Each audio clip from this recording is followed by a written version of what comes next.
ଆଜି ଜାନୁଆରୀ ମାସ 5 ତାରିଖ ସୋମବାର। ଆଜିର ପାଣିପାଗ ଅପଡେଟ୍। ଘନ କୁହୁଡ଼ିର ଚାଦର ରାଜ୍ୟରେ ଆଗାମୀ 4 ଦିନ ଯାଏଁ ରହିବା ସମ୍ଭାବନା। ରାଜ୍ୟରେ ଅନେକ ଅଞ୍ଚଳରେ ଘନ କୁହୁଡ଼ି ଛାଇ ରହିଥିବାରୁ ସାରା ରାଜ୍ୟରେ ସାଧାରଣତଃ ଜୀବନ ପ୍ରଭାବିତ ହେଉଛି। ଆଞ୍ଚଳିକ ପାଣିପାଗ ବିଜ୍ଞାନ କେନ୍ଦ୍ର 14ଟି ଜିଲ୍ଲା ପାଇଁ ଆଲର୍ଟ ଜାରି କରିଛି। ସକାଳ ପ୍ରାୟ 10ଟା ପର୍ଯ୍ୟନ୍ତ ଦୃଶ୍ୟତା ଅତ୍ୟଧିକ କମ୍ ରହିଥିବାରୁ ସଡ଼କ ଯାତାୟାତ ଓ ଦୈନନ୍ଦିନ କାର୍ଯ୍ୟକଳାପ ଉପରେ ଖରାପ ପ୍ରଭାବ ପଡ଼ିଛି। କମ୍ ଦୃଶ୍ୟତା ଯୋଗୁଁ ଜାତୀୟ ରାଜପଥ ଓ ସହରର ସଡ଼କରେ ଯାନବାହନ ଧୀରେ ଗତିରେ ଚଳାଚଳ କରୁଥିବା ଦେଖାଯାଉଛି।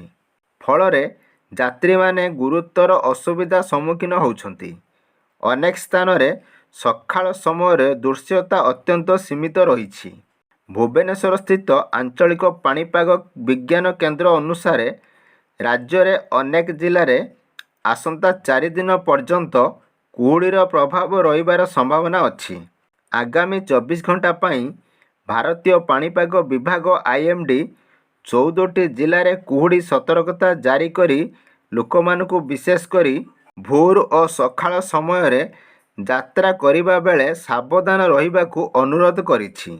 ଘନ କୁହୁଡ଼ିକୁ ନେଇ ଖୋର୍ଦ୍ଧା, ପୁରୀ, କଟକ ଓ ଜଗତସିଂହପୁର ଏହି 4ଟି ଜିଲ୍ଲା ପାଇଁ ଅରେଞ୍ଜ ଆଲର୍ଟ ଜାରି କରାଯାଇଛି। ସେହିପରି ବାଲେଶ୍ୱର, ଭଦ୍ରକ, କେନ୍ଦ୍ରାପଡ଼ା, ଯାଜପୁର, ଢେଙ୍କାନାଳ, ନୟାଗଡ଼, କନ୍ଧମାଳ, ଗଞ୍ଜାମ, ଗଜପତି ଓ ସୁନ୍ଦରଗଡ଼ ସହିତ 10ଟି ଜିଲ୍ଲା ପାଇଁ ୟେଲୋ ଆଲର୍ଟ ଜାରି ହୋଇଛି। ପାଣିପାଗ ବିଭାଗ ଗାଡ଼ି ଚାଳକମାନଙ୍କୁ ଫଗ୍ ଲାଇଟ୍ ବ୍ୟବହାର କରିବା, ସୁରକ୍ଷିତ ଦୂରତା ରଖିବା ଓ ସକାଳ ସମୟରେ ଅନ୍ୟ ଆବଶ୍ୟକ ଯାତ୍ରାରୁ ବଞ୍ଚିବାକୁ ପରାମର୍ଶ ଦେଇଛନ୍ତି। ଏହା ସହ ଆସନ୍ତା ଦିନଗୁଡ଼ିକରେ ଘନ କୁହୁଡ଼ି ସଡ଼କ ସୁରକ୍ଷା ଓ ପରିବହନ ସେବାକୁ ପ୍ରଭାବିତ କରିପାରେ ବୋଲି ଅଧିକାରୀମାନଙ୍କୁ ମଧ୍ୟ ସତର୍କ ରହିବାକୁ କୁହାଯାଇଛି।